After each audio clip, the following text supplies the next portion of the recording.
Bom, meu nome é Romilson Ferreira da Silva.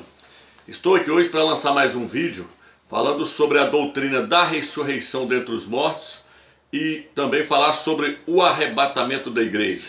Se der prazo, nós vamos entrar também um pouco nessa questão do reino milenar.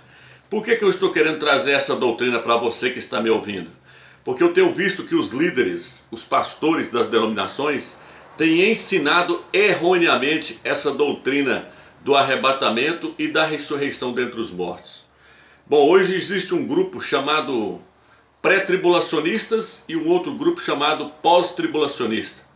Os pré-tribulacionistas são aqueles que creem no arrebatamento antes da tribulação, e os pós-tribulacionistas são aqueles que creem no arrebatamento após a tribulação.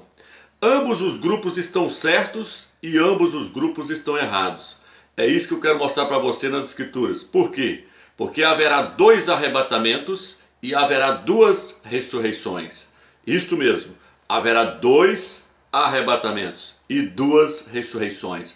Vamos começar falando sobre a ressurreição dentre os mortos. Você que já frequentou muitas denominações, você já ouviu falar que o Salvador, ele ressuscitou a filha de Jairo, que ele ressuscitou o filho daquela viúva. Você também já ouviu falar que Pedro ressuscitou Dorcas. Você também já ouviu falar que Eliseu, ressuscitou o filho daquela viúva, que aquele soldado ressuscitou ao tocar nos ossos de Eliseu na tumba. Eu quero dizer para você que em nenhum desses casos houve ressurreição. Aí você vai me perguntar, mas por que, Rômulos? Porque se você pesquisar as Escrituras, você vai ver que o Salvador não ressuscitou a filha de Jairo. O Salvador reviveu a filha de Jairo. Você vai ver que Pedro não ressuscitou Dorcas, que Pedro, ele reviveu aquela mulher. Você vai ver que o Salvador reviveu o filho da viúva. Não aparece ali a palavra ressuscitou. Vai lá e confere na sua Bíblia, você pode olhar ali no livro de 1 Reis, capítulo 17, versículo 22, que quando Elias sobe sobre aquele menino e sopra na sua boca, ali diz que aquele menino reviveu. Em 2 Reis 13, versículo 21, diz também que quando o soldado foi jogado na tumba de Eliseu, e ele tocou nos ossos de Eliseu, ele reviveu. A palavra ressuscitou não aparece ali. Por quê? Porque os líderes hoje, falta muita revelação para eles entenderem as Escrituras. Ressuscitar, meu irmão, é uma coisa. Reviver é outra totalmente diferente. Hoje, num hospital, o médico, ele dá um choque sobre o peito do paciente que sofreu uma parada cardíaca, e aquele médico traz aquele paciente de volta à vida. Ali ele não ressuscitou aquele paciente. Por quê? Porque a palavra reviver é uma coisa, ressuscitar é outra totalmente diferente. O que é ressuscitar, Rômulos? Ressuscitar é voltar num corpo de glória. As Escrituras nos diz, no livro de Atos, capítulo 26, versículo 23, que Yahshua, o Machia, o Salvador, a Escritura diz que ele ressuscitou e que ele foi o primeiro e o único. Escute bem, meu irmão, o que eu estou falando para você. Yahshua, o Filho do Eterno, ele foi o primeiro e o único a ressuscitar dentre os mortos. Jamais uma pessoa ressuscitou nessa terra a não ser o Filho do Eterno. Então, ressuscitar é voltar num corpo de glória. Reviver é voltar no mesmo corpo. E depois de demais tempo, aquela pessoa volta a morrer novamente. Por quê? Porque aquela pessoa não ressuscitou, ela reviveu. Então aquela história de que Lázaro ressuscitou depois de 4 dias, meu irmão, aquilo ali, se você não assistiu o vídeo que eu lancei, assista falando sobre a Trindade. O quarto evangelho não foi escrito por João. O quarto evangelho é gnóstico, é um evangelho herético, é um evangelho que não foi escrito por nenhum dos apóstolos. Ele é contraditório, ele contradiz totalmente os outros evangelhos, o livro de Lucas, Marcos. Então veja bem, aquele evangelho não existe ressurreição de Lázaro. Primeiro porque o único a ressuscitar dentre os mortos foi Yahshua. Está escrito no livro de Atos, capítulo 26, versículo 3. Então veja bem, é contraditório aquele quarto evangelho. Não houve ressurreição de Lázaro depois de 4 dias. Quem ressuscitou depois do 3º dia foi Yahshua. Se Lázaro ressuscitou depois de 4 dias, está colocando ele numa posição ainda superior à do próprio Salvador. Mas quem foi ressuscitado, esta é a tradução original, foi ressuscitado dentre os mortos, e é o único, é Yahshua. Ali no livro de Mateus diz que quando ele morreu e os mortos ressuscitaram, é um texto acrescentado, meu irmão. Não existe isso, porque se aqueles mortos ressuscitaram na hora que o Salvador morreu no madeiro, então eles deveriam ser o primeiro e não Yahshua. Agora, Yahshua é o primeiro e o único. A Bíblia diz que a ressurreição vai acontecer na sua ordem. Primeiro o Mashiach, primeiro Yahshua, depois as primícias, depois os que são do Mashiach na sua volta. Não confunda as primícias com o próprio Salvador. Os pastores dizem que ele é as primícias dentre os mortos. Eu concordo que ele é as primícias dentre os mortos, mas no texto ali está mostrando que as primícias é um grupo, é um outro grupo separado dele. Primeiro Yahshua, vírgula, depois as primícias, depois os que são de Yahshua na sua volta. Você vai entender que haverá 2 ressurreições. Então veja bem, e essas duas ressurreições não estou referindo a incrédulos. Eu vou te mostrar que o ímpio não ressuscita, como os pastores têm te ensinado aí dentro das denominações.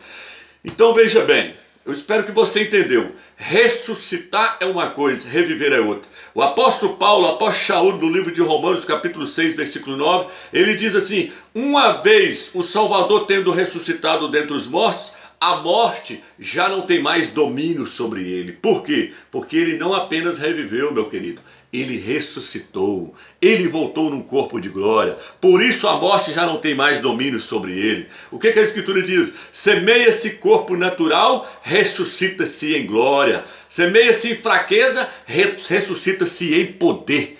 Ressuscita-se em poder. Ressuscitar é voltar num corpo de glória. Essas pessoas que estão dizendo: ah, fulano ressuscitou ciclano, ciclano foi ressuscitado, o testemunho de um irmão que ressuscitou, não. Ele pode ter revivido, ressuscitar não. Como é que ele ressuscitou se ele está num corpo carnal? Que ele está num corpo terreno? Para ele ter ressuscitado, ele tem que ter recebido um corpo celestial. Ressurreição é voltar num corpo celestial, um corpo que a morte não tem domínio mais sobre ele. Então esse negócio de que ressuscitou a filha de Jairo, não. Essa parte que está em cima, irmão, esse refrãozinho que está em cima das Bíblias, isso não faz parte da Escritura, é só para você identificar o texto. Lá não aparece a palavra ressuscitou, é reviveu.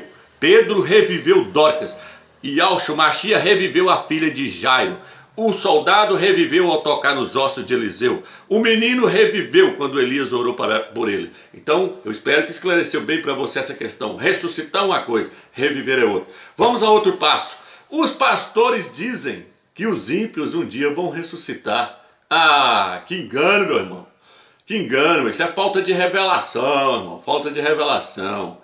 Os ímpios jamais vão ressuscitar. Jamais vão ressuscitar. Aí você diz para mim: ah, mas lá no Apocalipse diz: bem-aventurado aquele que tem parte na primeira ressurreição, sobre essa segunda morte não tem autoridade. Aí você vai lendo o texto e fala assim: o restante dos mortos não voltaram à vida até que se completassem os 1000 anos. Irmão, eu quero trazer para você, deixa eu ver se eu tenho uma Bíblia aqui, eu quero te mostrar que esse versículo 5, onde fala o restante dos mortos não voltaram à vida até que os 1000 anos se completassem, é acréscimo. É acréscimo. É acréscimo que os padres fizeram dentro da Bíblia. Os ímpios não vão ressuscitar. Eu vou te mostrar isso dentro da Bíblia. Não sei se vai dar para você ver, mas olha aí. Esse pontinho de verde e vermelho aí mostrando o colchetezinho nessa Bíblia aí. Olha o colchetezinho aí, ó. Esse colchetezinho aí, muitas Bíblias tem ele, ó. O colchetezinho é um acréscimo. Um acréscimo. Você deve ler o versículo 4 saltando o versículo 5, já pulando praticamente para o versículo 6. Pega só uma partinha do versículo 5, só o finalzinho. Esta é a primeira ressurreição. Mas ali onde está o colchetezinho é um acréscimo feito pelos padres, pela Igreja Católica. Então você fala: mas aí no dia do juízo final, como é que os ímpios vão ser julgados? Lá no Apocalipse fala: o mar, a morte entregaram os seus mortos que nele havia, e cada um foi julgado segundo as suas obras. Veja bem, irmão, o mar, a morte, o Hades, tudo representa uma coisa só: o inferno. Todas essas 3 coisas são símbolos do inferno. A única coisa que o inferno tem condição de entregar para o dia do julgamento é a alma e o espírito do cidadão. O ímpio que morreu, ele vai ficar despido. 1 Coríntios ou 2 Coríntios, se eu não me engano, capítulo 5, o apóstolo Paulo fala que não queria, que estava prestes a ser despido, mas ele queria receber o corpo de glória, ele não queria ser despido. Ele disse assim, ó, nós estamos prestes a deixar esse corpo, essa tenda, 1 Pedro, capítulo 1, versículo 13, ou 2 Pedro, capítulo 1, versículo 13, diz que ele ia deixar a tenda, o corpo, para ir para a glória. Então veja bem, os ímpios, eles deixaram a sua tenda, eles deixaram o corpo, não vão recebê-lo de volta mais. A sua alma e o seu espírito estão lá no Hades, lá no inferno. Quando a Bíblia diz a morte, o Hades e o mar entregaram os mortos que nele estão, está se referindo à alma da pessoa e o espírito. A alma do incrédulo vai estar diante do trono branco e vai ser julgada. E a alma e o espírito dele, que a alma mais o espírito não se desvincula quando morre, os dois continuam juntos. Esses dois, a alma e o espírito, serão jogados lá no lago de fogo e irão queimar eternamente. Porque eles não vão receber corpo mais. Eles não vão receber um corpo. Para eles receberem um corpo, eles teriam que receber um corpo como nós, com um corpo de glória. Porque o corpo terreno não aguenta lago de fogo, aguenta? O corpo terreno, o corpo de carne não aguenta lago de fogo. Então eles vão queimar eternamente somente a sua alma e o seu espírito. Eles não vão receber o seu corpo de volta. Ah, irmão Romulo, como é que você sabe que o ímpio não vai receber o corpo de volta? Simples. No livro de Romanos, capítulo 8, diz assim, preste atenção. Se o espírito daquele, se o espírito daquele que ressuscitou o Machia, que ressuscitou o seu filho dentre os mortos, habita em vós, aquele que ressuscitou o seu filho dará vida aos vossos corpos mortais por meio do seu espírito que habita em vós. Então existe uma condição para mim ressuscitar dentre os mortos. Eu tenho que ter o espírito do eterno dentro de mim. Então a escritura diz, se o espírito do eterno habita em vós. Por quê? Porque o eterno, ele vai nos ressuscitar por meio do seu espírito. A ressurreição ocorre por meio do seu espírito. Está no livro de Coríntios, capítulo 6. Diz que o eterno vai nos ressuscitar com o seu espírito. 1 Coríntios, capítulo 8 também, onde eu estou falando para você, diz, se o espírito daquele que ressuscitou o seu filho dentre os mortos habita em vós, aquele que ressuscitou o seu filho dentre os mortos, dará vida também aos vossos corpos mortais, por meio do seu espírito que habita em vós. Então, se alguém não tem o Espírito Santo dentro dele, esse tal não vai ressuscitar dentre os mortos. Então, meu irmão, esse ensinamento que os ímpios vão ressuscitar é heresia, irmão. Não existe ressurreição para ímpio. A Escritura diz que os apóstolos pregavam no Machia a ressurreição dentre os mortos e a salvação. Eles pregavam que Yahshua, nele há salvação e há ressurreição dentre os mortos. Fora dele não há ressurreição. Então eles não anunciavam Yahshua como o único Salvador. Eles, além de eles anunciarem que Yahshua é o único Salvador, eles anunciavam que nele também há ressurreição dentre os mortos. Porque fora dele não há ressurreição. O que está escrito no livro de 1 Coríntios, capítulo 15, versículo 21? Diz que Adão trouxe a morte. Por meio de um homem veio a morte. E por meio de outro homem veio a ressurreição dentre os mortos. Então a ressurreição veio para quem? Para quem está no Machia, para quem está em Yahshua. Fora de Yahshua não há ressurreição, meu irmão. Ele é a ressurreição. Fora dele não tem ressurreição. Como é que os pastores podem pregar que o ímpio vai ressuscitar, meu irmão? Não existe ressurreição, não. A Bíblia diz que o Machia foi declarado filho do Eterno, sendo ressuscitado dentre os mortos. O que levou ele a ressuscitar é porque ele é filho legítimo do Pai. Então, a Bíblia diz que todos aqueles que são ressuscitados são chamados filhos do Eterno, sendo filhos da ressurreição. Então a ressurreição é para quem? É para quem é filho. E quem é filho? Quem aceita Yahshua como Salvador, porque ele passa a ser nosso irmão mais velho. Ele é o primogênito entre todos os irmãos. Então quem não tem um filho, não tem a ressurreição. Quem não tem Yahshua, não há ressurreição para tal pessoa.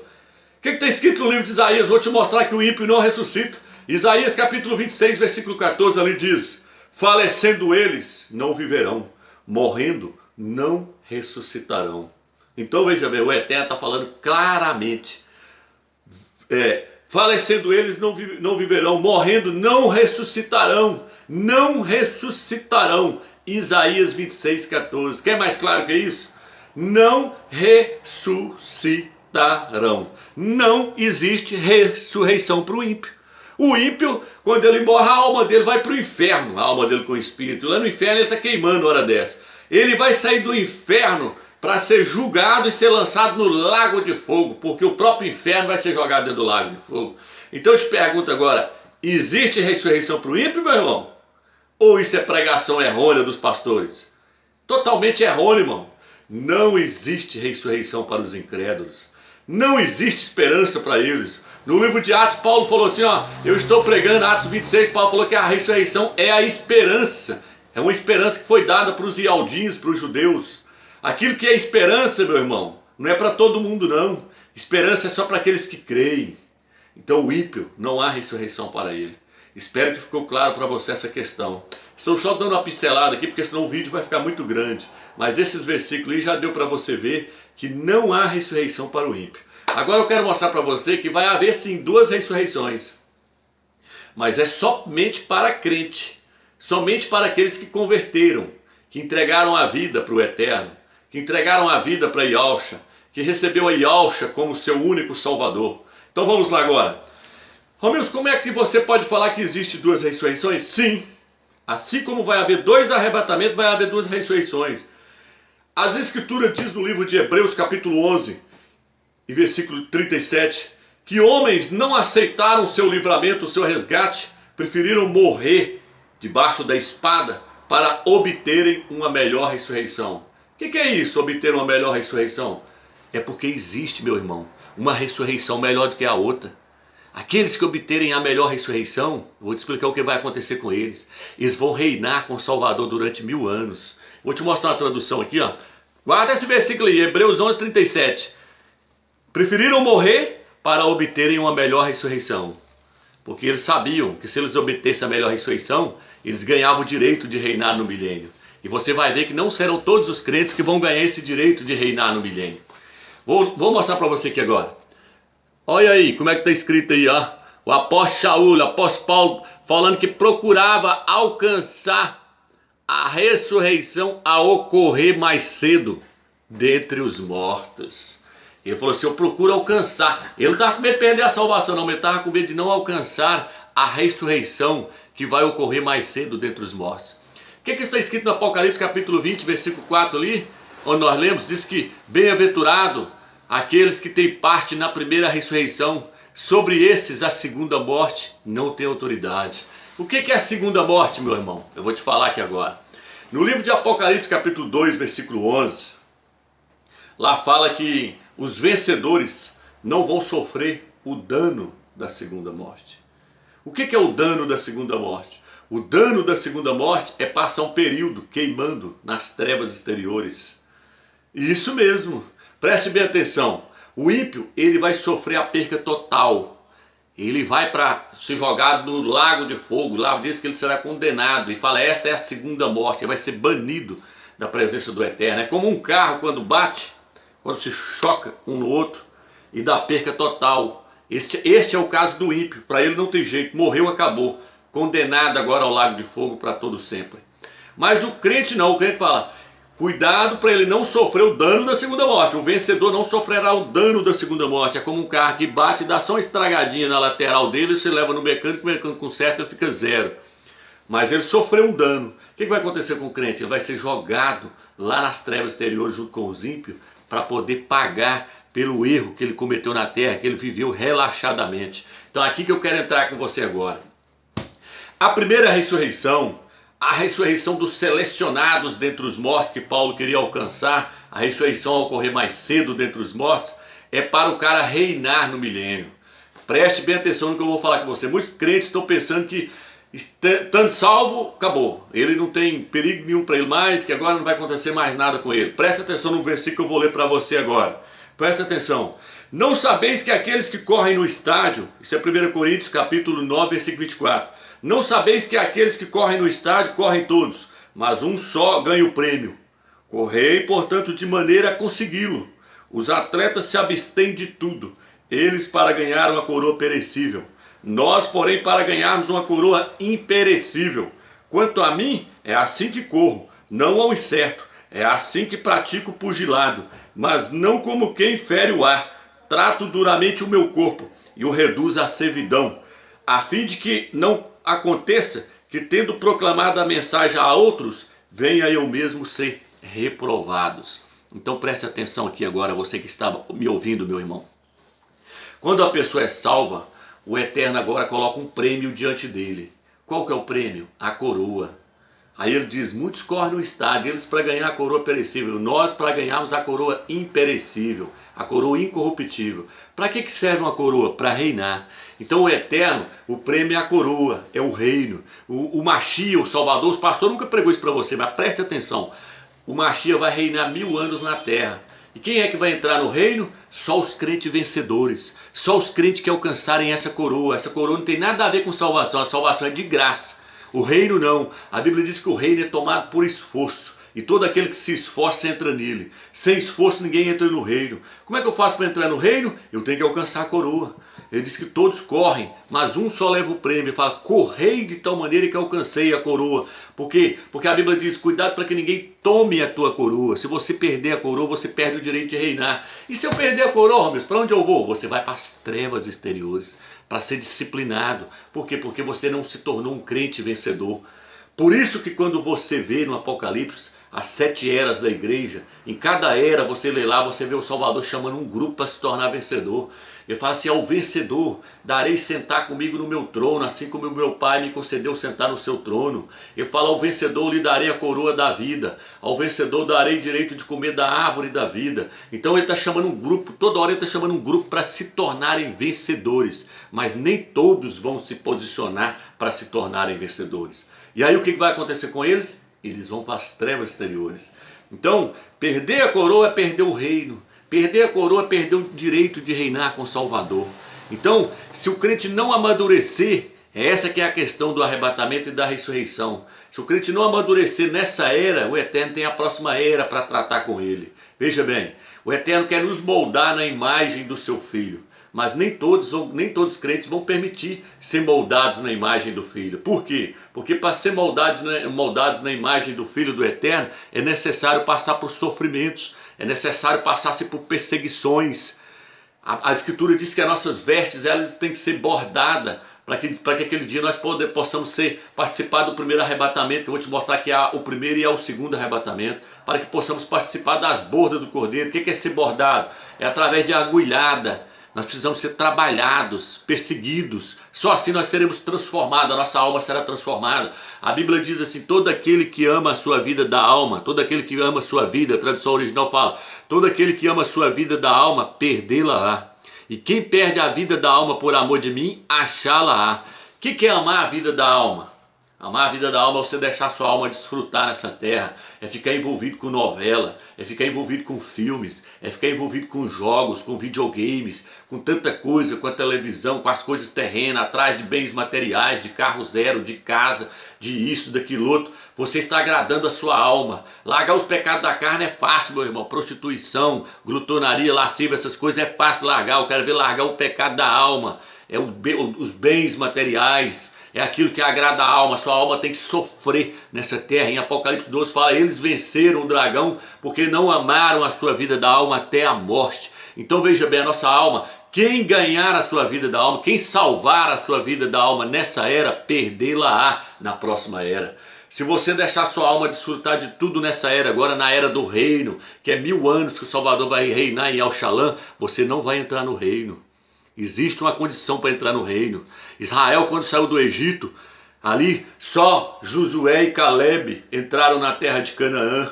Por quê? Porque os outros pereceram. Canaã simboliza o milênio, simboliza o reino milenar. Não é qualquer um que vai entrar nele, não. Ele é um presente extra, ele é um galardão extra. Por isso Paulo diz, correi de tal maneira. Hebreus diz, nós devemos desprender de todo o peso do pecado, para que possamos correr bem a carreira. Eu, por exemplo, eu corro a pé. Eu sou um atleta, eu corro a pé, nas rodovias, eu corro a pé.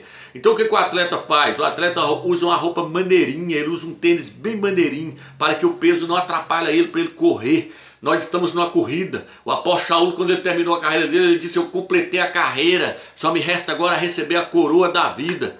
Mas enquanto ele estava correndo, o que ele falou? Ele falou: eu prossigo para o alvo, não julgo ter alcançado, mas eu prossigo para ver se eu consigo alcançar a ressurreição a ocorrer mais cedo dentre os mortos. Ele não estava preocupado, meu irmão, com a salvação. A salvação você ganhou, é de graça. Mas se você viver juntando castros e abrolhos na sua alma, o que está escrito no livro de Hebreus? Que o fogo vai consumir os castros e abrolhos. Que fogo é esse? É porque o crente vai ser jogado lá nas trevas exteriores. Aí você vai dizer: mas isso é purgatório. Não é purgatório não, irmão, está na Bíblia. Está na Bíblia, a Bíblia diz assim: o tal será salvo, mas através do fogo. 1 Coríntios capítulo 3. Ainda assim, lá fala, ele fez tudo errado, mas ainda assim ele será salvo, mas através do fogo. O que a Bíblia diz? A Bíblia diz: reconcilia com o teu irmão enquanto estás a caminho do juízo, para que o irmão não te entregue, para que o juízo não te entregue ao oficial e o oficial te recolha na prisão. Aí ele diz: em verdade vos digo, não sairás de lá enquanto não pagares o último centavo. O cara vai sair lá das trevas exteriores, o crente? Vai. Por quê? Porque ele é filho do Eterno. O Eterno está disciplinando ele, está amadurecendo ele na marra. Ele vai sair? Vai. Mas enquanto ele não pagar o último centavo. Uns vão pegar 10 anos, outros vão pegar 20, outros vão pegar 50, outros vão pegar 100 anos nas trevas exteriores. Esse é o Salvador que sabe quanto tempo ele vai dar. Porque o Salvador, a Bíblia diz que quando ele voltar, ele vai colocar o tribunal dele para julgar. O tribunal para julgar os crentes. E a Bíblia diz que cada um vai receber o bem ou o mal que tiver feito através do corpo. Se eu estiver vivendo uma vida promíscua e deixar para me arrepender na última hora, não vai adiantar nada, meu irmão. A salvação eu já ganhei ela, mas eu juntei muito casto, eu juntei muito abrolho na minha alma. Eu não fui transformado na imagem do Filho do Eterno. Isso leva tempo, não é da noite para o dia não. Nós precisamos, o salmista Davi disse: ensina-me a contar os meus dias, para que eu possa alcançar um coração sábio. Ensina-me a contar os meus dias, para que eu possa alcançar um coração sábio. A Bíblia diz que nós devemos chegar à estatura do perfeito varão, Efésios capítulo 4, versículo 15. Chegar à estatura do perfeito varão, para não sermos levados por todo vento de doutrina, pela malignidade dos homens que induzem ao erro. E aqueles homens que não chegaram à estatura do perfeito varão, por quê? Porque nós não podemos ser meninos. Eu te pergunto, menino pode herdar alguma coisa do pai? Não. Como é que o menino vai herdar o reino? Como é que o menino vai reinar se ele é criança? Nós temos que crescer espiritualmente. Chegar à estatura do perfeito varão é crescer espiritualmente, para poder herdar o reino, para poder receber uma coroa. Porque aquele que não se tornar uma pessoa madura, não vai herdar o reino. Ele vai ficar nas trevas exteriores sendo disciplinados para ele atingir a maturidade. Entendeu? Então existe uma disciplina que o Eterno vai dar para os filhos desobedientes. É como se você pegasse seu filho e falar: meu filho, eu coloquei você no colégio, se você passar esse ano, no final do ano eu vou te dar uma bicicleta zerada. Mas se você tomar bomba, eu vou deixar você 3 dias num quarto escuro de castigo, porque você tomou bomba. Aí você escolhe, tem 2 presentes aqui para você. Você ganhou, você ganha a bicicleta. Você passou, você ganha a bicicleta. Você perdeu, você vai ficar no quarto ali, ó, de castigo. Vou pôr comer e água para você lá, mas você vai ficar lá sendo disciplinado, porque você foi um filho desobediente. O Eterno tem vários filhos na terra, obedientes e desobedientes. É igual aquele filho pródigo que foi lá, depois ele voltou, o Eterno recebeu. O Eterno recebe, porque é filho dele, mas vai ser disciplinado nas trevas exteriores. Não pense você que os crentes vão subir todos no primeiro arrebatamento. Eu vou entrar no primeiro arrebatamento agora para você entender. Haverá 2 arrebatamentos, meu irmão. Os pastores nunca te ensinou isso não, né? Haverá 2. Por quê? Porque a Bíblia diz no livro de 1 Coríntios que nós somos lavoura. Preste bem atenção, nós somos lavoura do Eterno. E no Velho Testamento, o que acontecia com a lavoura? O sacerdote ia lá e escolhia aquele fruto da terra que amadureceu primeiro. Então vai ter 2 colheitas. Tinha 2 colheitas lá no Velho Testamento. A primeira colheita era chamada de primícia, era oferecido ao Eterno. Esse é o primeiro arrebatamento. O primeiro arrebatamento é para quem? É para aqueles que amadureceram, é para aqueles que cresceram espiritualmente. É para o filho varão que está no Apocalipse capítulo 12, que está tendo um sinal lá no céu agora, que tudo indica que será dia 23 de setembro esse primeiro arrebatamento. Então o filho varão do Apocalipse, o que fala lá? Lá existe uma mulher vestida do sol, a mulher é a igreja. Por que eu te falo que a mulher não é Israel? Porque a mulher está vestida do sol. O sol no livro de Malaquias, capítulo 4, versículo 2, é o Salvador, ele é o sol da justiça. A igreja está vestida com o espírito do Salvador, do Machis. Não pode ser Israel, porque Israel não aceitou ele como Salvador. Como é que Israel está vestido com o espírito do Machia? Com o espírito de Cristo, igual está na Bíblia, lá no livro de Gálatas 3, versículo 27, que diz que todos aqueles que foram batizados no Machia se vestiram dele. Então a mulher é a igreja, ela está vestida com o espírito dele, com o sol da justiça. Com a coroa de 12 estrelas na cabeça. Essa coroa de 12 estrelas representa os 12 apóstolos, que foram a honra da igreja. Então veja bem, ela tem a lua debaixo dos pés, significando que tem o poder das trevas debaixo dos pés, e diz que ela está grávida. Nós sabemos que o planeta Nibiru está representando esse filho varão hoje. O planeta Nibiru não, o planeta Júpiter. Então veja bem, a mulher vestida do sol é a igreja, e o menino que está sendo formado é um grupo de vencedores que vai sair de dentro da igreja. É um grupo de vencedores. Só ele que vai subir, é só o menino. Uma mulher pesa em torno de 70, 80 quilos, e um menino quando nasce pesa em torno de 3,5 quilos. Aí você tem noção de quantas pessoas vão subir no arrebatamento, é muito pouco. É só o filho varão. Em Apocalipse 12, versículo 5 diz que foi dado a ele uma vara de ferro, para ele reger todas as nações com essa vara de ferro. Apocalipse 12, 5. Mas lá no Apocalipse 12, versículo 26 e 27, fala que o filho varão é um grupo de vencedores, que a eles foi dado uma vara de ferro para reger todas as nações com essa vara de ferro, mostrando que os vencedores é este filho varão. E diz que eles venceram o dragão, venceram a besta, porque não amaram a sua vida até a alma. São um grupo que renunciou a tudo.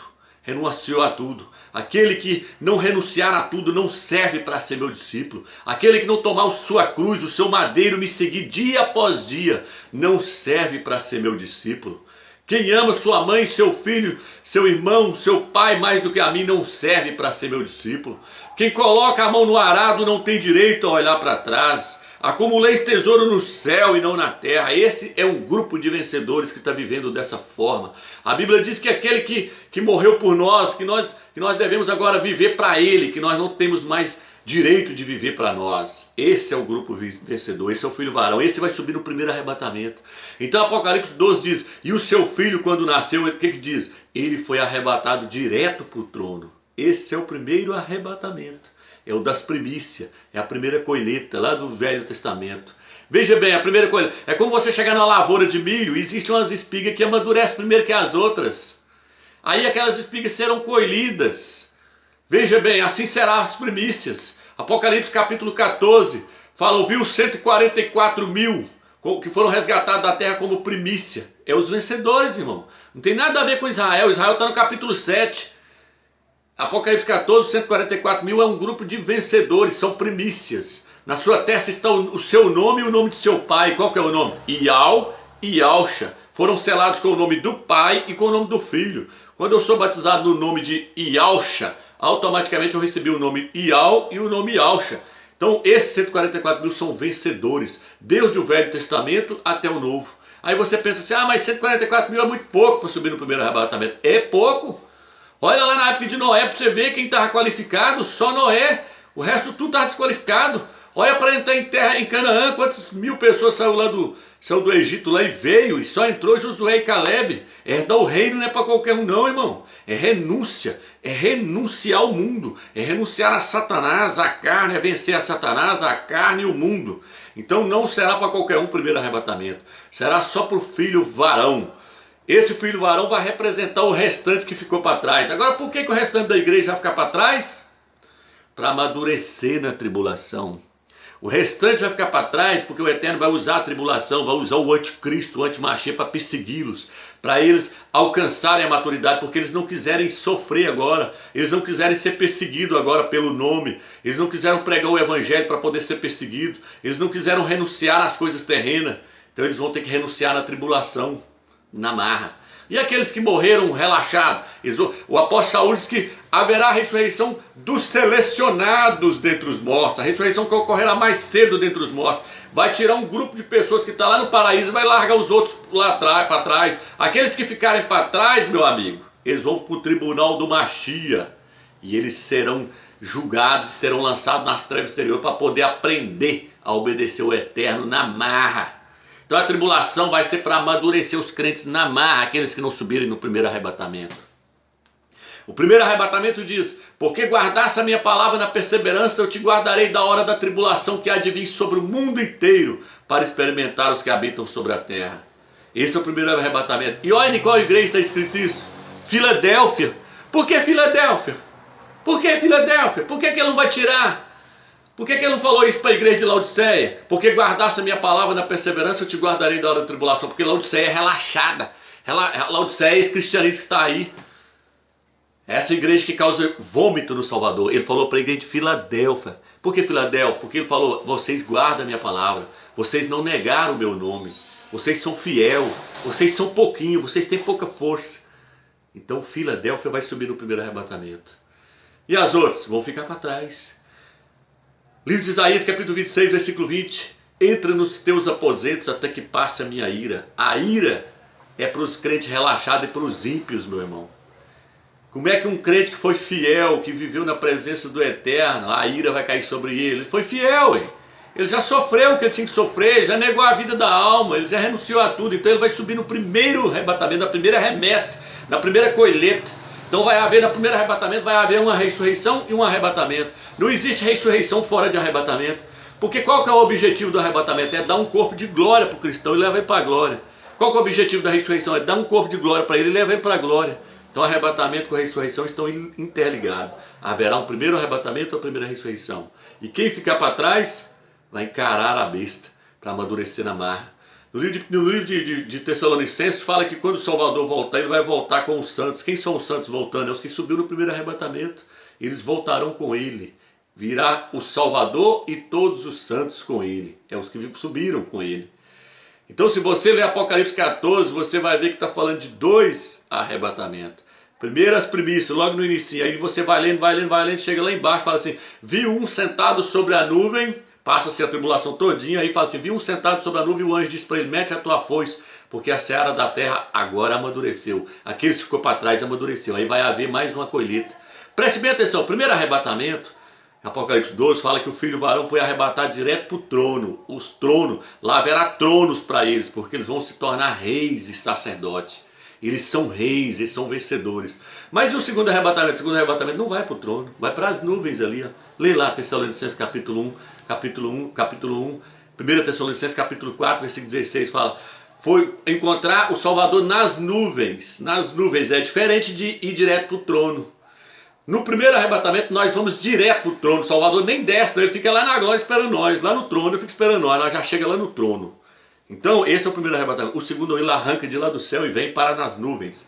Ele fica ali nas nuvens para colocar o tribunal dele para julgar os crentes. Quando ele julgar os crentes, ele desce para destruir o anticristo, a besta lá em Israel, e colocar o reino dele por 1000 anos. Então aqui é só uma pincelada, espero que deu para você entender essa questão. Haverá 2 arrebatamentos, não deixa ninguém te enganar não, meu irmão. Haverá 2 colheitas. Haverá uma colheita só para os preparados e outros que vão ficar para trás, os relaxados. Se você não crer no primeiro arrebatamento, você vai ficar na tribulação.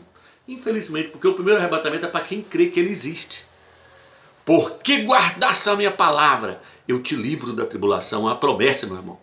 A Bíblia diz que nós não fomos destinados para a ira, que nós aguardamos o Filho do Eterno que vem do céu, aquele que nos livra da ira. Aquele que nos livra, a ira é para os obedientes, livrar da ira é somente para os obedientes. Os desobedientes vão passar pela tribulação, porque é uma maneira do Eterno moldar eles na imagem do seu Filho, Yahushua. Entendeu? Então haverá essas trevas exteriores, sim.